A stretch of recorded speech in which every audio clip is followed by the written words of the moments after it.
আপনারা যারা চাঁদাবাজি করছেন, 2 হাত জোর করে বলছি, এই 12 তারিখ পর্যন্ত আপনারা চাঁদাবাজি করবেন না। আমরা দেখছি একটি দল তাদের নেতা কর্মীদেরকে বলছে 12 তারিখ পর্যন্ত কোনো চাঁদাবাজি করা যাবে না। তার মানে কি 12 তারিখের পরে চাঁদাবাজি করা যাবে? সুতরাং বাংলাদেশের জনগণকে আমরা বলতে চাই, তারা ক্ষুধার্ত শকুনের মতো বসে আছে। 12 তারিখ যদি কোনোভাবে নির্বাচনটা দিতে আসতে পারে, 12 তারিখের পরে আপনারা আর শান্তি পাবেন না। আপনারা যারা আছেন, আপনারা জুলাইয়ের কথা ভুলে যাবেন না। গত 17 বছর আপনাদের প্রতি যে অবস্থা তৈরি হয়েছে, আস্থা অর্জনের পরীক্ষা হচ্ছে 12 তারিখ। নির্বাচনী পরিবেশ কেমন হতে পারে সেটার একটা টেস্ট ম্যাচ আপনারা গতকাল ঢাকায় দেখেছেন। আওয়ামী ফ্যাসিবাদী কায়দায় পুলিশ তার মগ্নরূপে আবার ফিরে গিয়েছে। প্রিয় পুলিশ ভাইয়েরা, আপনাদের কাছে উদাত্ত আহ্বান জানাবো, আপনি যে পোশাকটা পরিধান করে আছেন, সেই পোশাকটা আপনার যোগ্যতার মধ্য দিয়ে অর্জন করা, আপনার মেধার মধ্য দিয়ে অর্জন করা। আপনাকে অনুরোধ করব, আপনার বাসায় সন্তান রয়েছে, আপনার মা বাবা রয়েছে, আপনি যদি বিগত 3টা নির্বাচনের মতো আবার যদি ঘুষের টাকা স্পর্শ করে দেখেন, আল্লাহর আরশ কেঁপে উঠবে। ইউটিউবার ভাই অথবা সাংবাদিক ভাই, ওনার হাতে এই যে স্ট্যান্ড সহকারে, বুঝছেন, ওই যে ওনার মোবাইলটা দৌড়ে যাইতেছে, একটা পুলিশ খামাকা পাটা আগে দিল, সে ধাপ করে পড়ে গেল ভাই, বুকটা যে এই পাথরের সাথে বাড়ি খাইল।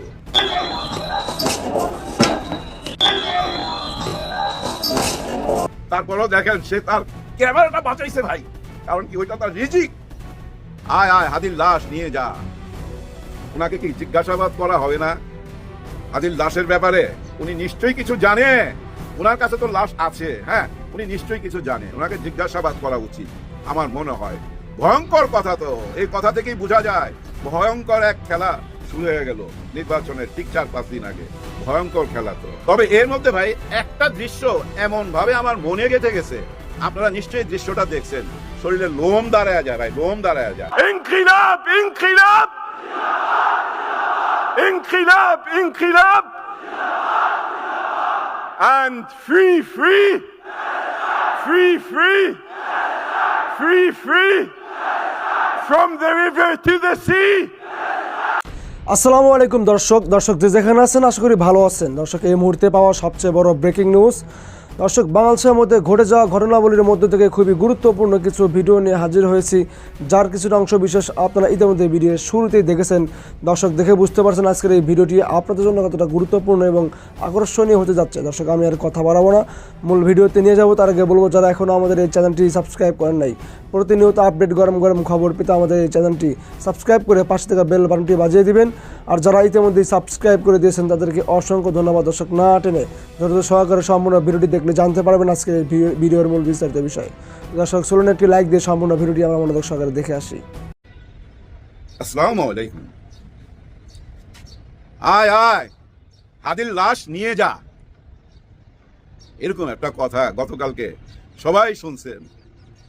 জানেন, গতকালকে অনেক ইচ্ছা ছিল শহীদ হাদিকে নিয়ে কথা বলবো, কালকে যা ঘটছে তা নিয়ে কথা বলবো, কিন্তু এই ডায়লগটা শোনার পর পুলিশের মুখে এই কথাটা শোনার পর, বুঝছেন, শরীরের ভিতরে এমন কিছু ঘটনা ঘটছে। আমি যদি তখন কথা বলতাম না আপনাদের সঙ্গে, আমার মুখে অনেক বাজে কথা চলে আসতো। হ্যাঁ ভাই, একতরফা অনেক বাজে কথা চলে আসতো, কারণ অনেক রাগ উঠছিল, অনেক রাগ, নিতে পারতেছিলাম না এই কথাটা। হায় হায়, উনি এটা কি বললো? কে এই পুলিশ? জানি না কে এই পুলিশ, কিন্তু ফেসবুকে দেখলাম 5 তারিখের পরেই বোধহয় চাকরিটা পাইছে। সত্য মিথ্যা জানি না, কারণ আজকালকে জানেন তো সব উল্টাপাল্টা নিউজ, কোনটা সত্য কোনটা মিথ্যা বোঝা যায় না। ওনার মেজাজ মর্জি যা দেখলাম, ওনার ভয়ঙ্কর রূপ যা দেখলাম, হায় হায়, আয় আয় হাদির লাশ নিয়ে যা। ওনাকে কি জিজ্ঞাসাবাদ করা হবে না হাদির লাশের ব্যাপারে?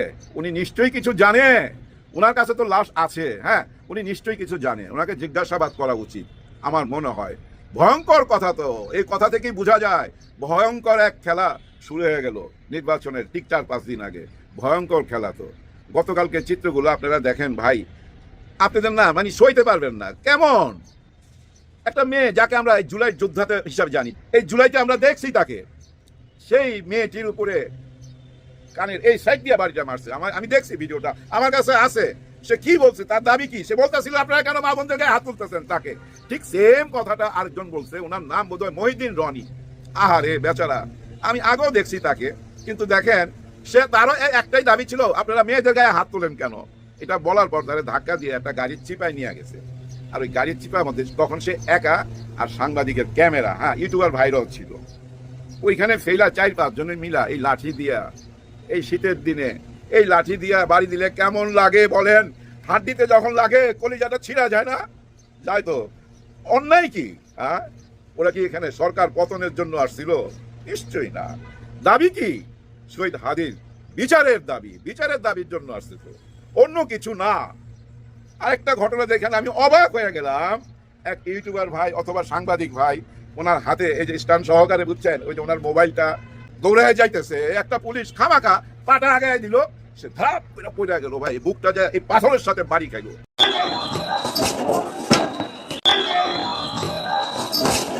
তারপরেও দেখেন সে তার ক্যামেরাটা বাঁচাইছে ভাই, কারণ কি ওইটা তার রিজিক।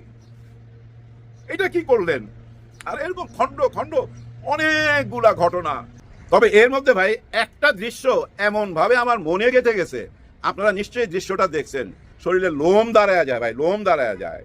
ছেলেটা দাঁড়ায় আছে ভাই, সোজাসাজি এইভাবে দাঁড়ায় আছে, মাথায় টুপি, হালকা দাড়ি, পাঞ্জাবি পরা, চারিদিক থেকে পুলিশ মারতেছে, একটু টু শব্দ নাই, এভাবে দাঁড়ানো।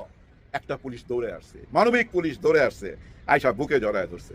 একজন মার্কেটের সামনে দাঁড়ায় আছে, হাতে মোবাইল, সে বলতেছে আমি এই মার্কেটের। এই যে মারতেছে মারতেছে মারতেছে, থামে না। আরো 2-3 জন আইসা ওই মাইরের মধ্যে আবার ঝাঁপায় পড়লো। মার্কেট থেকে লোকজন বাইরে বলতেছে ভাই মাইরেন না, উনি তো আমাদের মার্কেটের লোক। কে কার কথা শুনে? মানে ধৈর্য নিয়ে যাইতে হবে, দেখাইতে হবে কতগুলো আজকাল ধৈর্য আনলাম, হ্যাঁ দেখাইতে হবে। এই জিনিসটা যদি আপনারা ওই দিন দেখাইতে পারতেন, কোন দিন জানেন? যেদিন নির্বাচন কমিশনারের সামনে দাঁড়ায়া কিছু অযৌক্তিক দাবি, কি ভয়াবহ দাবি, কি শাকসুর নির্বাচন হইতে দিব না, শাকসুর নির্বাচন বন্ধ করতে চায়। যে নির্বাচনের দাবির জন্য গত 16 মাস নির্বাচন নির্বাচন নির্বাচন, ওই আগে যখন শুনতাম উন্নয়ন উন্নয়ন উন্নয়ন, ঠিক তেমনি নির্বাচন নির্বাচন নির্বাচন। আর ওই নির্বাচন শাকসুর, ওরা নির্বাচন করতে চায়, ওটা বন্ধ করতে হবে। এই জন্য নির্বাচন কমিশনের সামনে যায় দাবি দাওয়া নিয়ে দাঁড়াইছে। আরো কি দাবি? ওই যে দ্বৈত নাগরিক যারা, তাদেরকে নির্বাচন করতে দিতে হবে, ঋণ খেলাপিদেরকে নির্বাচন করতে দিতে হবে। সেদিন যদি ওইখানে যায় পানি মারতেন, রাবার বুলেট মারতেন, ওই গ্যাস ট্যাস ছাড়তেন, এই লাঠি দিয়ে আরম পিটা দিতেন, তাইলে না বুঝতাম যে হ্যাঁ আপনারা এই দেশের পক্ষে। কারণ ওদের ওই দাবিগুলো তো ঠিক না, তাই না? ওরা চাইতেছে সংসদে যারা ব্যাংকের টাকা লুট কইরা এই দেশটাকে ভাই চুইসা নিয়ে গেছে, একদম চুইসা খায়া ফেলাইছে, তাদেরকে আবার সংসদে পাঠাইবার জন্য আপনাদের দাবি দেওয়া। সেদিন কেন আপনারা ঝাঁপায় পড়লেন না? এখানে কেন ঝাঁপায় পড়লেন? হ্যাঁ দেখেন কষ্ট লাগে, কতটা কষ্ট। শহীদ হাদির বউকে কেউ দেখে নাই।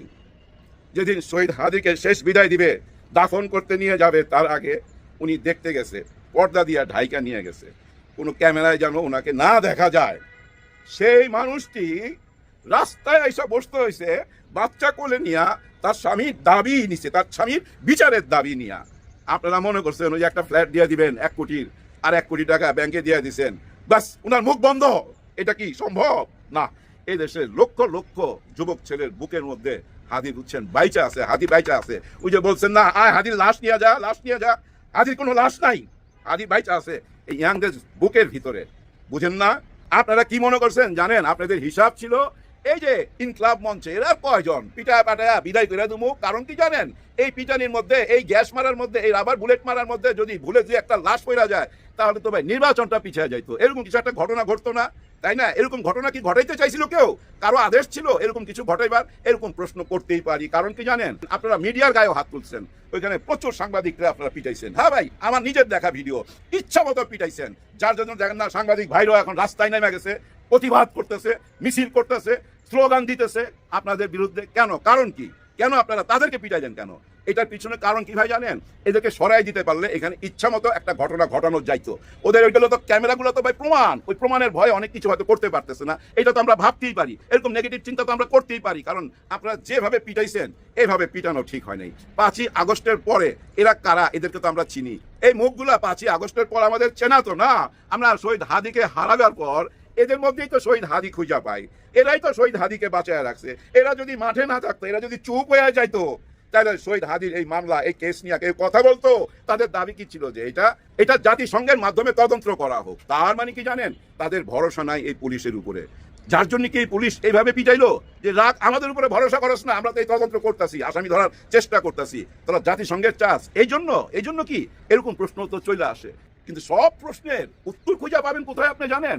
খুব গভীরভাবে যদি আপনি তাকান, দেখবেন যদি 4 জন 5 জন মারতে যাইতেছে, ঠিক তখনই দেখবেন 10 জন সামনে দাঁড়ায় যেতেছে। খেয়াল করে দেখেন, অনেকে থামাই দিতেছে, মারতে দিতেছে না। কিন্তু ওই পুলিশের মধ্যেই কেন তারা মারতে দিতেছে না? তারাও তো মারতে পারতো, তারা মারতে দিতেছে না কেন জানেন? এই জন্য মারতে দিতেছে না, ওরা কিন্তু চায় না এই অঘটনটা ঘটুক। তারাও তো মারতে পারতো, তারা কেন মারলো না? কারণ তাদের বিবেক আছে, তারা বিবেক দিয়ে চিন্তা করতেছে।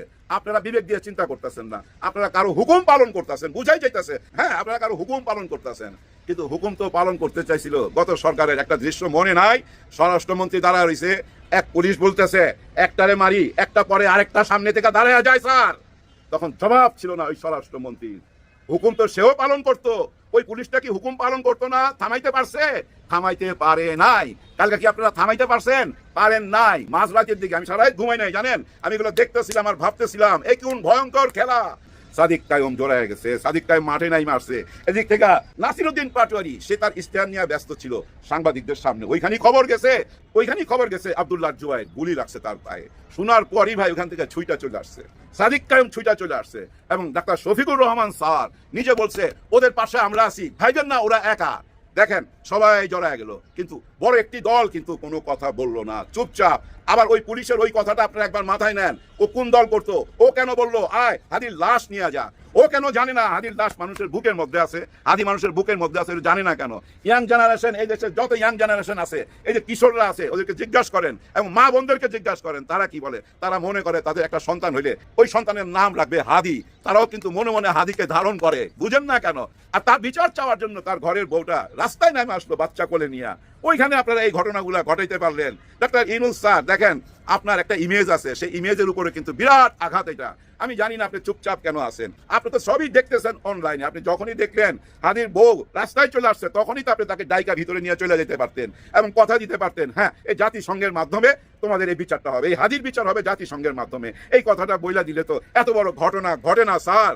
বুঝলাম না স্যার, কেন আপনি টায়ার্ড হয়ে গেলেন? আর আপনাকে ক্লান্ত দেখতে চাই না, আপনি তো সেই মানুষ 8 তলায় 9 তলায় সিঁড়ি ভাইয়া উঠে গেছেন। হায় হায়, চিন্তা করেন স্যার, 8 তলায় 9 তলায় উঠছেন আর নামছেন, উঠছেন আর নামছেন। আর আপনার বাড়ির সামনে হাদির ওয়াইফ বসে রয়েছে তার বাচ্চা কোলে নিয়ে, তার কাছে তো আপনি যাইতে পারতেন, যদি না যান তাকে তো ডাইকে আনতে পারতেন। এইটুক কাজ কেন করলেন না? এই দুঃখটা ভুলুম না স্যার, এই দুঃখটা ভুলুম না। শেষ কথা এইটুকুই বলবো, দেখেন ওই যে পুলিশরা যে বাধা দিছিল, এরকম বিবেকবান পুলিশ ভাই সব জায়গায় আছে, সব জায়গায় আছে। এটা ভাইবেন না 2-1 জনকে নিয়ে সবাইকে বিচার করা যাবে না। ওখান থেকে ওদেরকে সরাইতে হবে কেন? ওরা তো ওই যমুনার ইট খুলে আনতে যায় নাই, ওরা তো বিচার চাইতে গেছে। অতটা কঠিন হওয়া ঠিক হয় নাই। অতটা কঠিন হওয়াতে কি হয়েছে জানেন? এই যে একটা ইমেজ তৈরি হয়েছে এতদিনে, এর মধ্যে দেখেন আর্মি ভাইরা অনেক ক্রিমিনাল ধরতেছে ভাই, অনেক আর্মস উদ্ধার হইতেছে, এগুলো কিন্তু পত্র পত্রিকা আসতেছে, নিউজে বলতেছে, কিন্তু নিউজ কয়জন দেখে? মানুষ যায় টক শো দেখতে, আচ্ছা দেখি বুদ্ধিজীবীরা কি বলে। ওরা তো এখানে হাসতেছে, খুশি ভাই, ওরা অনেক খুশি। এই পিটানের কারণে এই বুদ্ধিজীবীরা অনেক খুশি হয়েছে। ওদের একটাই কথা, যেদিন বড় দল একটা ইস্তিহার ঘোষণা করবে সেদিন কেন তারা ওইখানে ওই মব করলো? ওই মব করার পিছনে এই ইস্তিহারকে পচানো এবং একটা গন্ডগোল লাগায়া নির্বাচন বানচাল করা, এরকম কথাবার্তা, এরকম যুক্তি টুক্তি দিয়া নিজেরা খুব মজা নিতেছে যে যেভাবে পারে। কিন্তু কথা একটা সত্য, ঠিক নির্বাচনের আগে এই ঘটনাটা বিরাট বড় প্রশ্ন দেখা দিছে, নির্বাচন সঠিকভাবে হবে কিনা। কিন্তু আমি ভাই পজিটিভ মাইন্ডের মানুষ, পজিটিভ কথা ভাবতে চাই। এই ভাবনাগুলো আপনাদের সঙ্গে 2 মিনিটে শেয়ার করে বিদায় নেবো। নির্বাচন ঠিক টাইমই হবে, সুন্দর নির্বাচন হবে। এর আগেও বলছি 2-4-10 জায়গায় 20 জায়গায় গন্ডগোল হইতেই পারে, ওইটা স্থগিত থাকবে, ওইটা পরে নির্বাচন হবে, নির্বাচন হয়ে যাবে সঠিক টাইমে। আর একটা কথা শুনতেছেন না যে সরকারি থাইকাই ওরা নির্বাচন করতেছে, এই নির্বাচন কারচুপি করা হবে, এরকম কথাবার্তা থাকবে। এগুলো আগে থেকেই বইলা রাখতেছে, পরে যেন জোর গলায় বলতে পারে যে আমরা তো আগেই বলছিলাম। আমার কথা হলো আগেই না বইলা এখন বলেন যে আপনারা নির্বাচন করবেন কিনা। হ্যাঁ, এই ব্যবস্থা যদি নির্বাচন না চান তাহলে 3 মাস আরো পিছান। ওই যে ডাক্তার ইউনূস স্যার বলছিল না বড় প্যাকেজ চাইলে আরো 3 মাস পিছাইতে, ওই জুনে যান, উনি আর একটু ব্যবস্থা করে দেখ, আপনারা যেন আর ওই প্রশ্ন না করতে পারেন, সেই সময় দেন। কিন্তু ওই সময় দিবেন না, আবার নির্বাচনও করবেন, আবার এই কথাও বলবেন সঠিক হবে না। এই যে পাটোয়ারির আসনে সেম কথাটা বলছে যে নির্বাচনে কারচুপি কইরা ওরা সিস্টেম কইরা জিতা চলে যাবে, সিস্টেম কইরা ফেলাইছে নাকি? হ্যাঁ হ্যাঁ, সাইজ কইরা ফেলাইছে, সাইজ। ও সাইজ তো কইছিল ওই পুলিশ অফিসার, কারো যাবে টেলিফোনে কইতাছিল হ্যাঁ স্যার সাইজ করে দিছি মানে ওই যে ওইখানে যারা দাঁড়াইছিল ওদেরকে সাইজ করে দিছে। ওই সাইজের কথা শুই নাই, কিন্তু ওই 11 দল থেকে ডাক্তার শফিকুর রহমান স্যার ঘোষণা দিয়ে দিছে ওদের সঙ্গে আমরা আছি। হাদি আমার ছোট ভাই, হাদির বিচার আমরাও চাই ঘোষণা দিছে। সাদিক কায়ুম সেম ঘোষণা দিছে। আর নাসিরউদ্দিন পাটোয়ারি তো আছেই ভাই, তার কথা আর কি বলবো। হ্যাঁ ভাই, এই নির্বাচনের সবচেয়ে বড় সুপারস্টার আলোচনা এই মিডিয়া জগতের এই নাসিরউদ্দিন পাটোয়ারি। উনি তো ভাই হারাম করে দিছে, ঘুম হারাম করে দিছে। মাথার যে কয়টা চুল ছিল ওই কয়টা চুলও ভাই থাকবে না, এমন একটা অবস্থায় নিয়ে ঠেকায় দিছে। চিন্তা করছেন, একটা কুকুর রে লাথি মারছে। নেতা যখন হাইটা যাবে তখন কেউ একজন একটা কুকুর রে লাথি মারছে।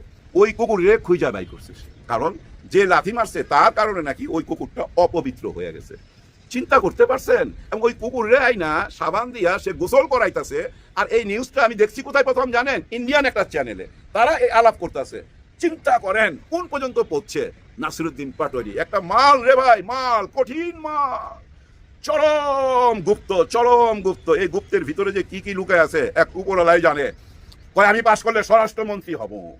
কেন এই কথা বলছে জানেন? স্বরাষ্ট্রমন্ত্রী হয়তো বুঝেন, এই এলাকায় তো সে ঘুরতেছে, এখানে যত চাঁদাবাজি আছে, যত ক্রিমিনাল আছে, সবই তো সে চোখে দেখতেছে। স্বরাষ্ট্রমন্ত্রী হয়ে এখানেই আগে অপারেশন চালাবে। তার মানে বর্তমানে যারা আছে সব সাবধান, ক্লিয়ার, রাস্তা ক্লিয়ার। উনি হাইটা যাইতেছে, পুরা মিডিয়া উনার পিছনে ঘুরতেছে। উনি যা বলে তাই নিউজ হয়ে যাইতেছে, তাই কন্টেন্ট হয়ে যাইতেছে। এই যে আমি আলোচনা করলাম, সুপার হিরো বিদায় নিতে চাই। বিদায়ের আগে শুধু এইটুকু বলবো, কোনো কিছুতেই ঘাবড়াবেন না। সব জায়গায় সবাই লোক আছে ভাই। হ্যাঁ ভাই, সব জায়গায় সবাই লোক আছে। আপনি ডাইনের জন যদি হয় এই দলের, আপনি বামের জন হবে এই দলের, এটা মাথায় রাখবেন। ভিতরেও সেম অবস্থা। আমরা মানুষ, ওনারা মানুষ না। ওনাদের হয়তো খাকি পোশাক আছে, তার জন্য কি ওনারা মানুষ না? ওনারা যে মায়ের সন্তান, আমরা সেম একজন মায়েরই সন্তান। ওনাদেরও বিবেক আছে, আমাদেরও বিবেক আছে। ওনারা সবই তো দেখতেছে গত 16-17 মাসের ঘটনা। ওনাদের নিজের চোখে দেখতেছে না?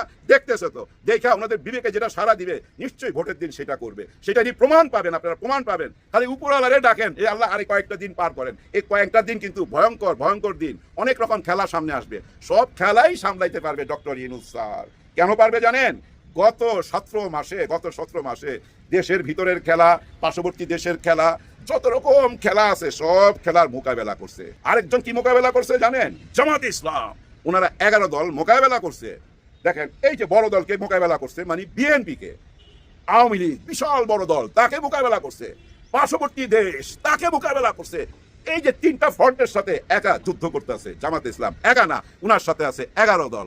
শুনতেছি আমাদের চরমনায় পীর সাহেবও আসতে পারে। হ্যাঁ, আসতে পারে, আসা উচিত। কারণ এই যে ইসলামিক ঐক্যটা, এই ঐক্যটার চিন্তা চরমনায় পীর সাহেবই আগে করছিলেন এই চিন্তাটা।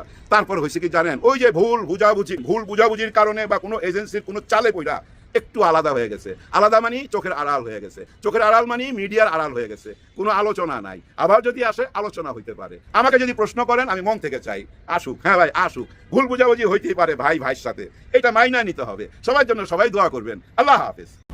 সুপ্রিয় দর্শক, আশা করি সম্পূর্ণ ভিডিওটি মনোযোগ সহকারে দেখলেন এবং সবগুলা বিশ্লেষকের বিস্তারিত আলোচনা মনোযোগ সহকারে শুনলেন। দর্শক, এই ভিডিও সম্পর্কে আপনার গুরুত্বপূর্ণ মতামতটা আমাদের কমেন্ট বক্সে অবশ্যই জানিয়ে যাবেন এবং ভিডিওটি শেয়ার করে সবাইকে দেখার সুযোগ করে দিবেন। আজকের মতো এখানে বিদায় নিচ্ছি। দেখা হবে নতুন একটা ভিডিওতে। ততক্ষণ তো ভালো থাকবেন। আল্লাহ হাফেজ।